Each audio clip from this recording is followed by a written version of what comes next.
سارے مسلمان اپنی پارٹی کے مشن کے تحت اپنی باتوں کو تو صحیح سمجھتے ہیں اور دوسروں والوں کی غلط سمجھتے ہیں، اور جب ان سے یہ کہا جاتا ہے کہ بھائی تم اپنی صحیح سمجھ رہے ہو، ٹھیک ہے کرتے ہو، مگر دوسروں کے اوپر یہ لام تام کیوں کر رہے ہو کہ تو یہ غلط کر رہا ہے، تو وہ غلط کر رہا ہے، اور لڑنے مرنے کو تیار کیوں ہو؟ بہت ساری جگہوں پر تو قتل ہو گئے مسجدوں کے اندر، بہت سے گاؤں میں قتل و قتال ہو گئے، تھانہ کچہریوں کی نوبتیں آ گئی ہیں، بھائی ایسا زبردستی کیوں کرتے ہو؟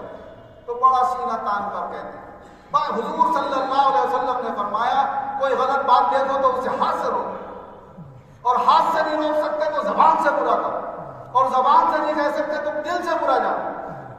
حدیث بالکل صحیح،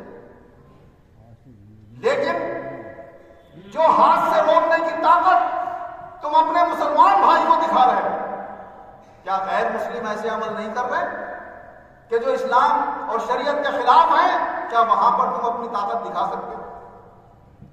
ہم کوئی فاتحہ کرتا ہے، کوئی تکبیر میں بیٹھتا ہے یا کھڑا ہوتا ہے، اس کے لیے اتنی مضبوط دلیل تمہارے پاس نہیں ہے کہ تم ہاتھ سے روکنے کی کوشش کرو یا زبان سے برا بھلا کہنے کی کوشش کرو، لیکن بتوں کی عبادت بالاتفاق تمام مسلکوں کے درمیان ناجائز و حرام ہے، جو کھلا کھلا بالاتفاق سب کے نزدیک حرام ہے۔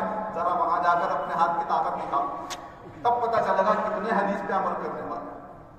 شراب بالاجماع سب کے نزدیک حرام ہے، کیا کبھی شراب خانے میں جا کر تم نے زبردستی ہاتھ سے کسی کو روکنے کی کوشش کری؟ کسی شرابی کو روکا؟ کیوں؟ تمہارا جو مقصد ہے، یا تمہارا نہیں تو شیطان پیچھے سے جو مقصد لیے ہوئے ہے، اس نے تمہارے ذہن میں یہ بات بٹھا دی کہ اپنے بھائی کو ہاتھ سے روکو گے تو یہ تم سے لڑے گا، تم اس سے لڑو گے۔ شیطان تمہیں لڑتا ہوا دیکھنا چاہتا ہے، بہانہ تم حدیث کو بناؤ گے، آڑ حدیث کو بناؤ گے، مگر یہ حدیث ایک جگہ لاگو کرنے سے تو ڈرتے ہو، مگر اپنے بھائی کے اوپر لاگو کرنے سے نہیں ڈرتے۔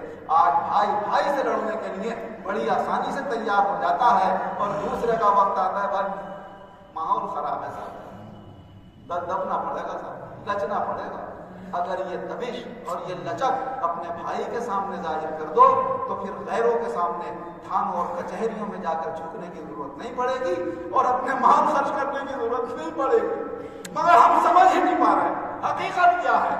یہ جتنے اختلافات ہیں ہمارے، بس یہی سمجھ لو جو جیسا کر رہا ہے، علاوہ فرائض و واجبات اور حرام باتوں کے، چھوٹی چھوٹی باتوں میں جو جیسا کر رہا ہے اسے کرنے دو۔